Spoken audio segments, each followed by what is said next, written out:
Yeah, I have built some things on Sprocket. I just haven't launched the game for a while due to uni commitments and being burnt out from playing the game due to loads of challenges that were on the Sprocket community Discord, which is where most of these tanks were built. But I will be showing off some British tanks, or rather some Commonwealth tanks, because we're not just going to have British tanks in this video, because I did make some other Commonwealth tanks, and the castle here isn't one of them, but I will be starting off with another castle variant that I made. This is, of course, the Castle Mark 1 infantry tank, my Churchill copy.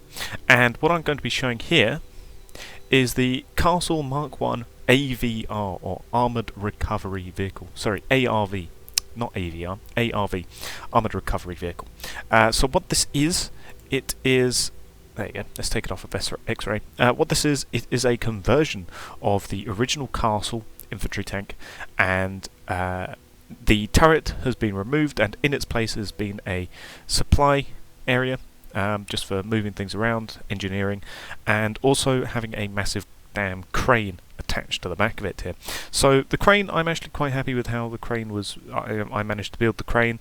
The crane is essentially just loads of structural bits, these things, structural applique plate armour, which has been placed, stretched and adjusted so that it's like this, and then this bit here is rope stowage, no, utilities, it's under, yeah, it's this stuff, this towing cable, that's what it is, flattened and elongated so that it runs all the way up here to what is essentially the other end of the pulley system, and it just attaches down here to well, nothing. It just sort of floats at the moment, but you know, the idea is that there would be a hook on there, and then this is of course the other end of the crane, and this just hangs over the back, and it's for pulling vehicles, you know, wrecked vehicles around, or stuck vehicles out of mud and what have you. So the turret area here has been cut off, and in its place you've just got some spare track links, spare wheels, you know, various bits of piping, wood, basically for any supplies you want to carry. The Quadra's cupola has been moved to here, and he's got a 50 cal. The hull bow machine gunner has been kept, and the rest of the crew is mostly the same. It's only a 3-man crew, but obviously you'd have engineers and other recoverymen on the back, or you could carry troops on it, I suppose. And then at the front we've just got a bulldozer blade. Now, if I drive this thing, if the game likes it. There we go. Yeah, Sprocket did have a mobility update, which might have affected some of my tanks, but this one seems to be driving fairly standardly. Yeah, it's the same Mark 1 armoured. It's the same Mark 1 castle. The drivetrain and running gear and engine has been left completely unchanged. So, yeah, it's the same vehicle. It just doesn't have the main gun anymore, and it's just an armoured recovery vehicle instead. But yeah, this is just the simple conversion of the castle, and it's actually one of my favourite conversions of the castle, actually, compared to, well, all of the other castle variants that I have here, the prototypes and the close support and everything. But the next tank that I'm going to show is going to be this thing. This is the Arthur Heavy Tank Destroyer Mark 1. Arthur, so named after King Arthur, the British legend. This was for Teabag 11, I believe. Teabag is a long-running Sprocket community challenge series, and this was Teabag 11, the most recent one at the time of recording this, which was to build a heavy British tank destroyer, and the prerequisites was that it used a Ordnance Quickfire 28 pounder, which is a 94mm gun, and it had to carry a certain amount of ammo, and I believe it had to use a certain type of engine. Yes, it had to use the twin AEC 90 engine, which, yeah, fairly standard, and it had to be no more than 32 tons or something along those lines, but due to mobility update that Sprocket got after this challenge finished, I believe, which changed the size and weight of transmission, I think it was, which meant that transmissions weigh more, which means that this is now over 32 tons, unfortunately. But at the time of submission, it was under. So this is made by Ponsonby, which is my British company, which is used for automation cars, as it happens. So it's actually a car company, but it's what I use for teabag, just to give it some lore. So yeah, we've got extra decaling on here. So we've got the British yellow triangle. We've got the bridge load limit. We've got the tank designation number there. I don't actually have the name on it, Arthur, but yeah, I do like this design actually for the hull. I do quite like this hull design. The rear is of course sloped. The armor wise, where's it under? Faces? No, it's under here actually. Armor wise, yeah, lots of frontal armor. It had to have a minimum amount of armor. Can't remember what it was. I think it was 152 actually. Yeah, 152 millimeters minimum frontal armor. So this is sloped, which means effective armor is 200 plus on the front here, and the same for the upper glacis. The lower glacis, due to the curving of it here, has got some smaller weak points, such as this 180, 180-ish, and the lower glacis relatively alright. Yeah. Side armour had to be 76, rear armour had to be 51 by the looks of it, I think, yeah, minimum. So yeah, we managed to up armour it, so it's nice and well armoured for early war, which, you're not going to really face too many heavily armoured opponents in early war, are you?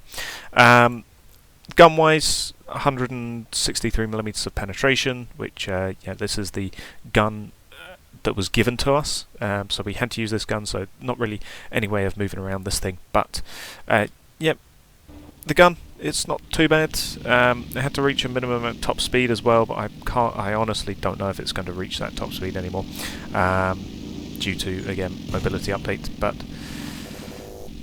there you go. Yeah, it's not too bad for a tank destroyer. I quite like it. Like I say, I quite like the size of it, not the size of it, but the hull design of it, because I sort of went with a sort of Jagdpanzer style hull, kind of, at least for the front with the sloping. But yeah, the results for this haven't actually been decided yet, so who knows if it's going to make it to the second round, but we'll have to see. I don't exactly have the best track record of winning Sprocket competitions, but the Arthur, it was good fun. I made some lore pictures. It was quite good. But yeah, little machine gun turret at the top as well, which means it has a crew of 8? Yeah, crew of 8, because it had the way that this challenge worked for space, at least, you had to have 3 passengers, which because geometric internals had not yet been released and were not a thing at the time of this challenge, 3 extra passengers, extra crew space, was used for internal space to sort of simulate the amount of space needed for the hull, for the gun, breech, and ammo and everything. But yeah, otherwise we've just got the standard 5-man crew. We've got radio operator, driver, commander, who's up here in the little turret thing, I think, gunner, and loader. And then yeah, 3 random spare crew, just to make up space. Ammo as well. I do have how many rounds in total? 66 rounds of ammo in total, which is more than enough. Plenty of ammo stored in the side racks, which is just nice and easy. So yeah, that is the Arthur, and I do quite like it. I do have to admit. This thing, I'm pretty sure I've showed the 18-inch gun carriage, which is the Sherman design. I think I might have also actually shown this, the 12-inch, which is a different type of Sherman design, and then we've of course got the 9.2-inch. Gun tank here, and I'm not actually too sure if I've got any more big gun tanks at the moment. Any new ones? No, I might not have done actually. Interesting, never mind. So the next tank that I will show is not the Crom Tilda, because that's a default tank from Sprocket. The next tank that I am going to show is, where is it, this thing? The Chamberlain, which, as you can see, has not yet been finished. The turret is very much placeholder, but the idea of the Chamberlain was that it was for a sort of evolution sprocket type challenge. Let me see if I've actually got just the hull here without the big ass funny turret. No, I don't think I do actually, so what I can do instead is just remove the turret. Boop, see you later. So yeah, here's just the hull by itself, which is indefinitely better, because I just didn't bother finishing the rest of it. So the idea of this was another sprocket challenge, which was to build a tank hull, and the most voted on tank hull would go on to the second round, and people would have to design a turret to go onto that hull. And this was my submission, the Chamberlain infantry tank, a sort of rival design to the King George and castles. Obviously King George, as we know here, due to being the landship designs, and of course the castle being the successful design. So yeah, the Chamberlain was sort of like a more Churchill style, an actual proper Churchill styled hull, with the tracks actually going all the way around the hull. It was elongated to fit more space, and yeah, in general it was just sort of like a rival design to the castle in lore terms at least. And I quite like the design actually. Overfilled due to the Sprocket mobility update. It was not overfilled when I originally made it. But yeah, this has got the more Churchill 1 style open track design. We've got, of course, got the bow machine gunner at the front, a driver there, so driver, radio operator, and then of course gunner, loader, commander all in the turret whenever a turret got put onto it, which it never did because it didn't make it to the next round, unfortunately. But we've got spare parts all along the sides here. We actually have 3 sets of running bogies. Incorrect term there, but road wheels is the correct term. But yeah, sort of 3 sets of them, sort of Valentine-esque, I think is what I was going for. But yeah, 3 sets of 3 all along here. And yeah, actually, mobility-wise, it's not too bad. Yeah, I do quite like it. It's maybe a bit chonky, a bit long, but you know, I think it's not bad, not particularly bad design. I was going to finish it off with the turret of my own design when it failed to make it to the next round, but as we saw, that was not done. However, yeah, it's not particularly bad sort of infantry tank chassis. I will finish it at some point. Trademark, watch the space, or somebody else can finish it. Who knows? Maybe we'll have a competition of some description where I can challenge you all to make a turret for this thing, and the best turret wins. I don't know. But yeah, it's not bad at crossing trenches. It can cross trenches fairly easily. Can it go up here? I believe it can. Yeah, it can. It can go up the biggest humps, and yeah, actually going over the humps is a bit bouncy, but it can make it quite easily. And yeah, it's not too bad. Armour-wise, it has got how much? I think it's got like 80 frontal armour. There you go. For early war, that was the era it had to be in. So 80 mils frontal armour, 60 there, 50 lower glacis. Side armour is all 60. Rear is what, going to be 40? 45 and sloped. So yeah, armour-wise, decent heavy tank armour. And yeah, that was the Chamberlain, which unfortunately I didn't finish. And Chamberlain because it's named after Neville Chamberlain, the British Prime Minister for the beginning of the war.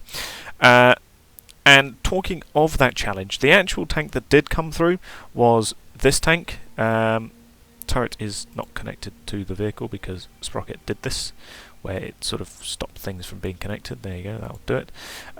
So yeah, the actual hull that came through was this one, which we were then challenged to build a turret on it. So this is the turret that I built on it, and I gave it a British designation. I gave it the Crassus Gladiator cruiser tank because Gladiator was the original name of the hull. So yeah, this is the Gladiator hull with my turret on it. As you can see, turret, I've got spare wheels on, we've got spare baggage here, tools, commander's cupola obviously up here. We've got a 6-pounder, I believe, in the 6-pounder in the gun. Where is it? There you go, 57mm. Yeah, 6-pounder gun. Nice and simple. Ammo storage ammo was added in later after this challenge, so I haven't actually updated this with Amorax. But it is a sort of medium Crusader tank, well, cruiser tank rather. Not too bad. Turret design, I went with this turret design because it's sort of early cruiser-esque, which is sort of what I was going for. And then of course 6-pounder because 6-pounder. Who doesn't like a 6-pounder gun? The actual hull itself, yeah, it's not bad. I can't say I dislike the hull design for this. Obviously, for the challenge, I would have liked it if it was my tank. Obviously, my tank hull that came through. But this hull came through, and yeah, it's just a medium sort of tank design-esque thing. It's got a hull machine gun there. There's the driver's port there. And then, yeah, it's just got loads of extra greeblings and details, which is why it got through instead of my tank, my hull. But still, no matter. Yeah, mobility update has kind of screwed this thing over.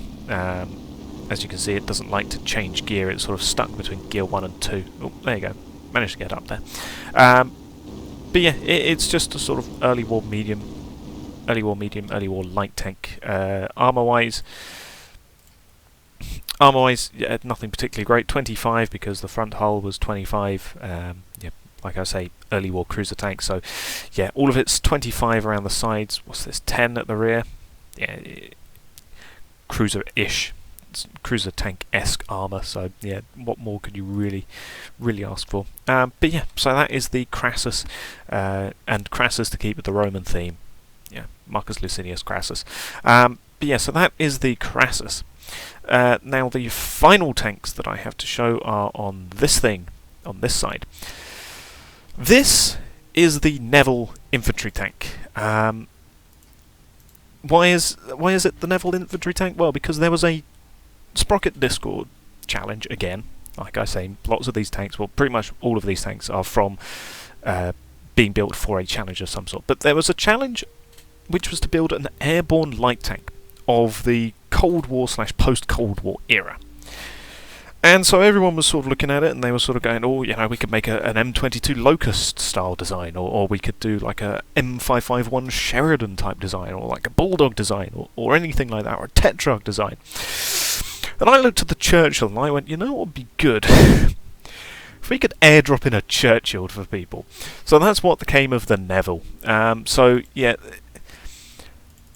we had the Chamberlain, which was named after Neville Chamberlain, taking his second name to fit with the British C tank naming concept. And so I just took Neville's first name and gave it to the Neville. And this is what we have. So this is a late war era, modern style Churchill for infantry combat. So we had dimensions. It had to fit into the back of a Hercules, I think it was. I think it was a Hercules that had to fit in. So we had the dimensions of the Hercules, and we were told basically don't be bigger than this. And so yeah, that's why the Neville is quite short, quite small, quite thin, and low down. Obviously, anything that could be attached afterwards was allowed to be taller, but so long as none of the actual tank, so sort of like this machine gun's taller, but you could obviously dismount the machine gun and just mount it when you get up there. So, yeah, we had dimensions that we couldn't be bigger than. You got extra points if you were smaller than a certain way, so that you could fit 2 or 3 into the back of the Hercules. I can't remember if you could fit only 1 or 2 of these in. I honestly can't remember. But yeah, the Neville is basically just a Churchill, but airborne and modern. So armour-wise, we've got 150 frontal armour all over the front. The gun mantlet here is all 250, so obviously a bit of side armour here which you can get through. And lower glacis is 120-ish. Side armour here is all 80 mils. 70 mils I think for the lower hull, yes, and then rear hull here is only 20 mils because 20 and 25 because we couldn't be over a certain weight limit, which I think was 20 tons, but mobility update again. And then yeah, top armor is only 10 mils. But yeah, we had to be a certain weight and everything. But yeah, this is more than capable of taking on sort of light BMPs and stuff like that. You know, anything like that. And the idea of the Churchill, well, not the Churchill, the Neville, was to fulfil the role of a Churchill or a contemporary heavy breakthrough airborne tank, well, just heavy breakthrough tank. The idea is that infantry would support it, and it would take on the strong points, the bunkers. It would spearhead the advance, take out the strong points. Don't worry about that, that's my Discord, not your Discord. Yeah, the idea of this is that it would spearhead the advance, take on the bunkers and the strong points, take them down for the infantry, and then the infantry would occupy the positions and the Neville would then support the infantry. Any sort of heavier tanks that the Neville couldn't deal with its main gun, the infantry crews with their anti-tank rockets and stuff would then deal with them, or the airborne dropped anti-tank guns and all of that stuff. So it's sort of combined arms / breakthrough / heavy tank.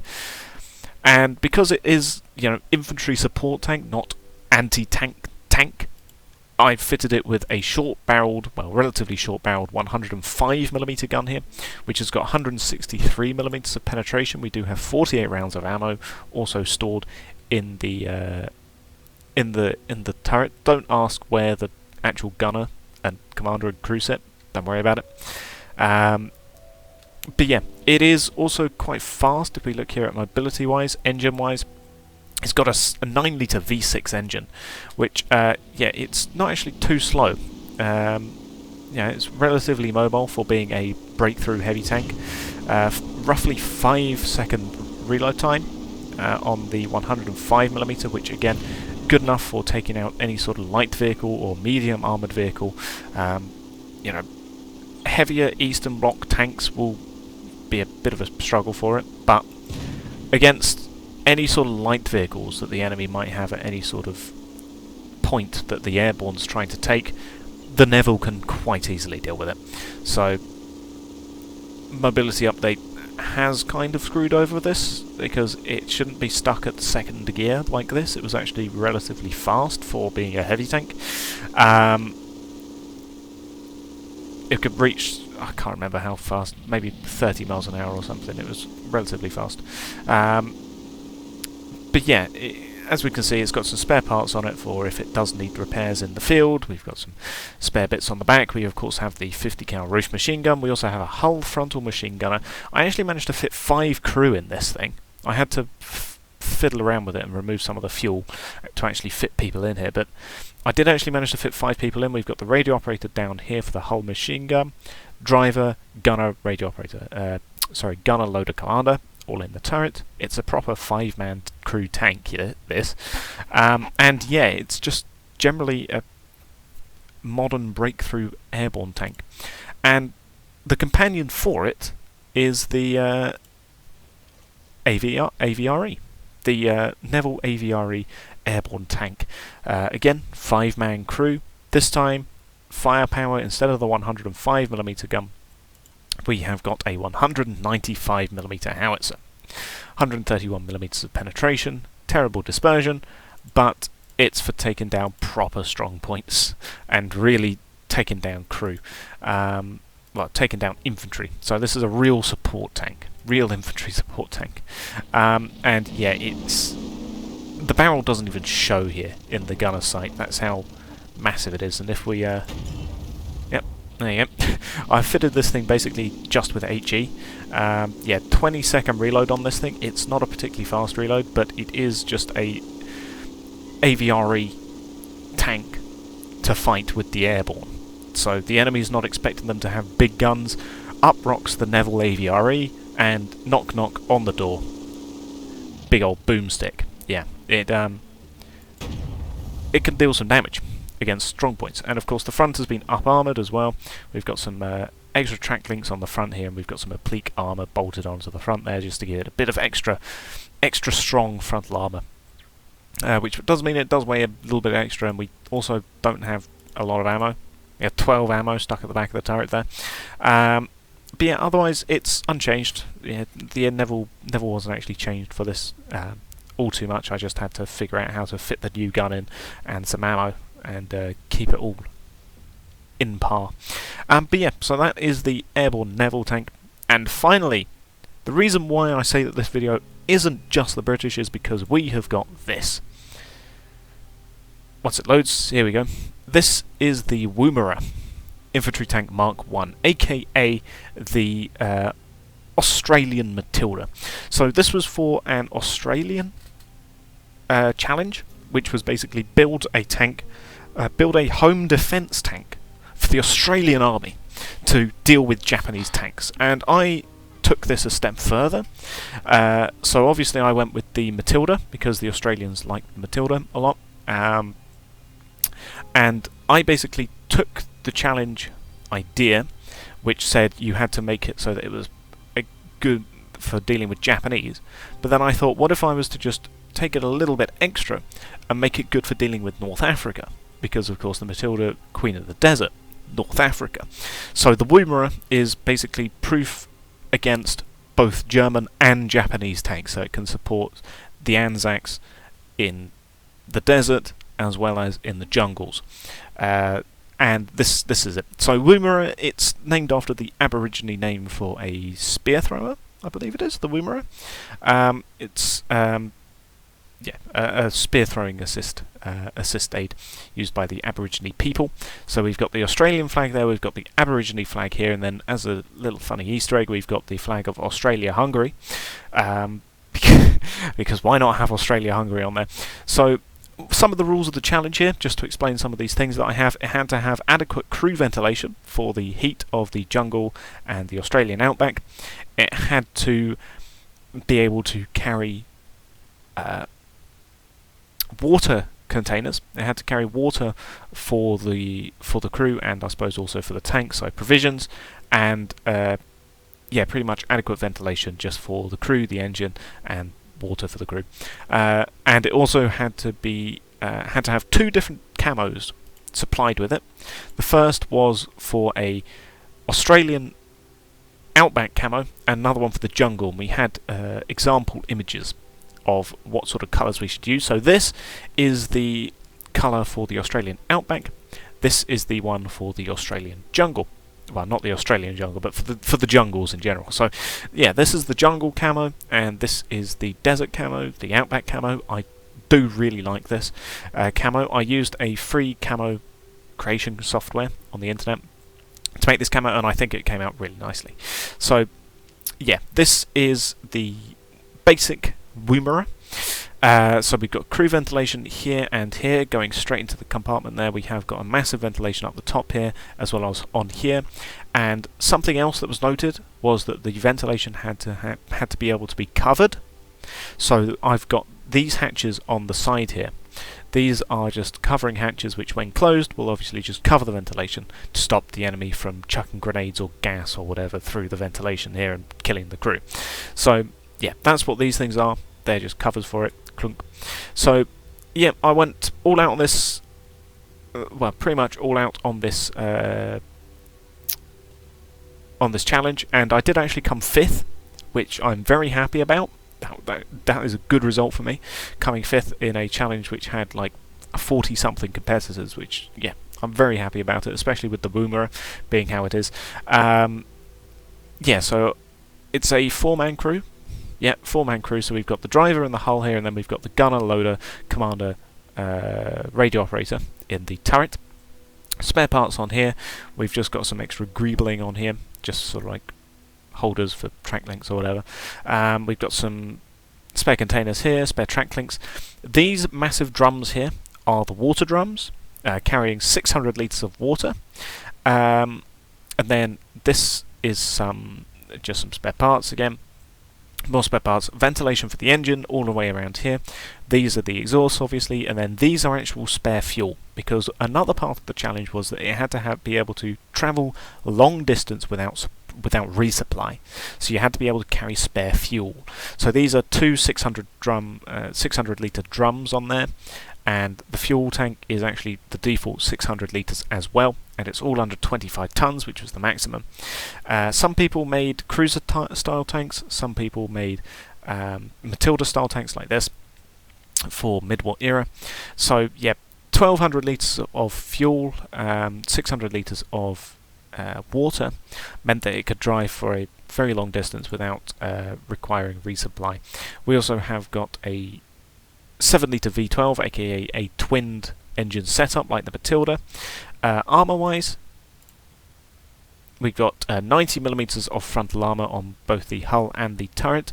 Again, very much adequate against the Japanese, but of course I wanted to do this for the deserts of North Africa, so this is also proof against German Panzer IIIs and Panzer IIs of North Africa. So there's that. 90mm here on the side of the turret here, and of the side of part of the hull. Actual side of the turret here is also 90, so it's 90 front and side. Rear is only 40mm, but still 40mm better than nothing. And yeah, it's just a decent Australian Matilda style tank. Again, mobility updates might have screwed this thing over.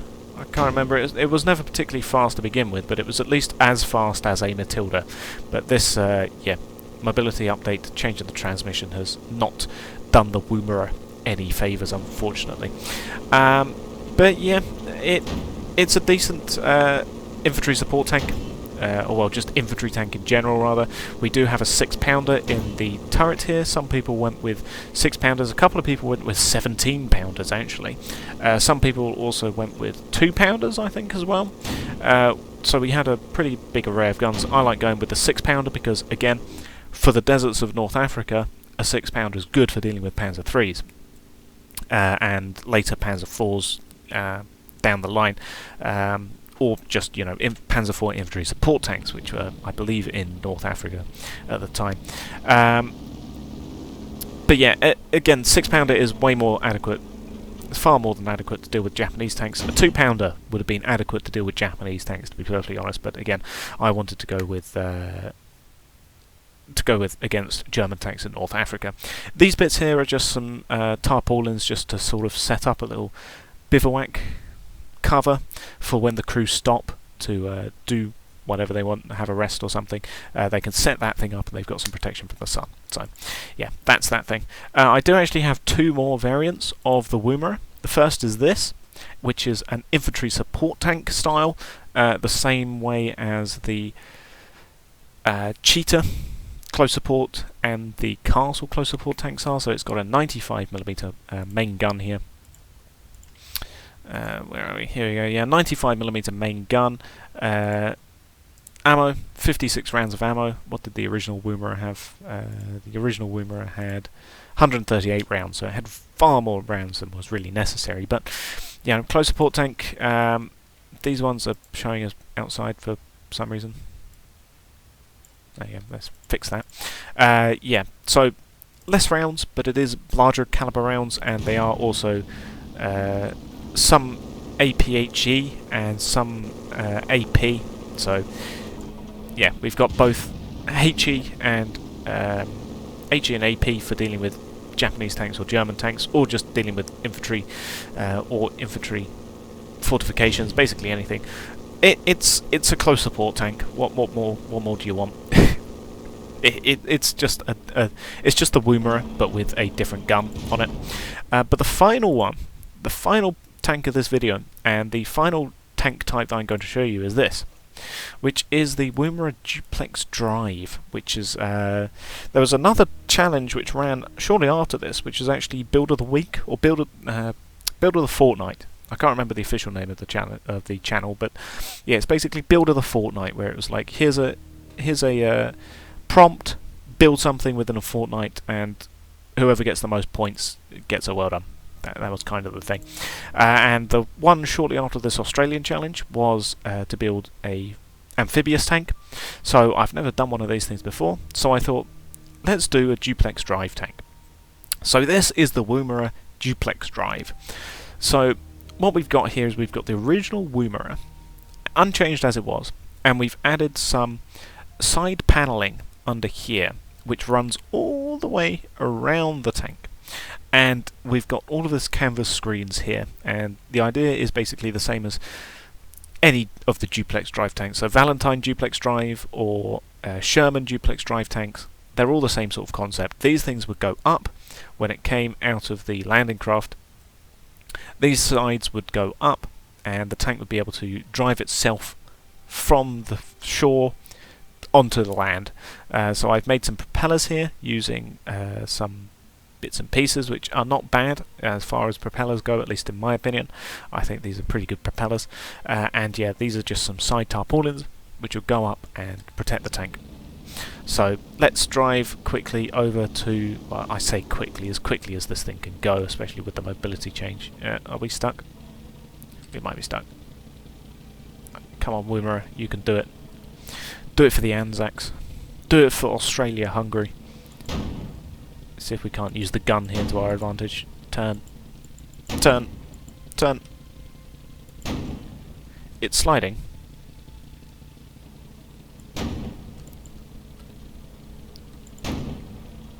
Come on, let's just reset it, you know, this isn't getting us anywhere. Yeah, there you go. So let's drive up the path here, and we'll just drive to the lake. Drive to the lake and we can just park in the lake. But yeah, it's just the Woomerer again, but with Duplex Drive stuff on it. So as you can see, there's the tarpaulin across the front here. Oh, I didn't mean to do that. The front little bridge icon here is showing up, as well as the triangle on the tarpaulins, which is not ideal here, but unfortunately that's how it is. And yeah, we just have the tarpaulin running all the way around, and the Duplex Drive thing at the back. Unfortunately, this did not win Theme of the Fortnight. That's the official name. There you go, Theme of the Fortnight. Oh yeah, also all of the Woomerers have this Australian kangaroo, warning kangaroo sign on it, because, yeah, funny Australian sign.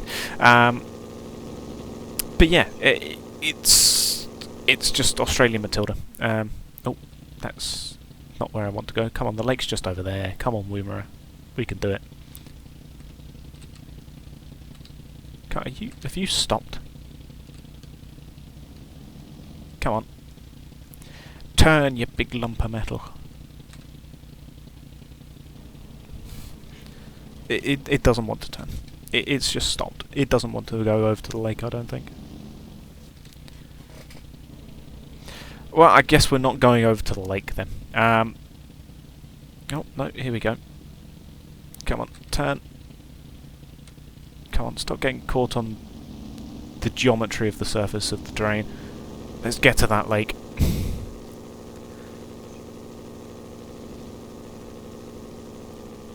Come on. You can make it. It's right there. Water. Sweet water. I mean, I could have actually gone to the beach, where there is actually a beach, and there is actually a sea. But yeah, let's just go on the lake, because we're here now. And sploosh. There you go. Yeah, Duplex Drive. We don't even really need the propellers. Yeah, this is basically the lowest part of the lake. But yeah, so there you go. That is all of the new Commonwealth tanks that I have to show. Of them all, either the Woomerer or the Armoured Recovery Vehicle Castle is probably my favourite new tank that I've made and haven't shown up until this point. But yeah, let me know what your favourites was. All of the blueprints will be available on my Google Drive, which there will be a link in the description, as well as I'll pin a link to it in the Blueprints channel of my new Discord. Please go and join the Discord for updates and blueprints and all of that fun stuff. But yeah, I will thank you all for watching, and goodbye.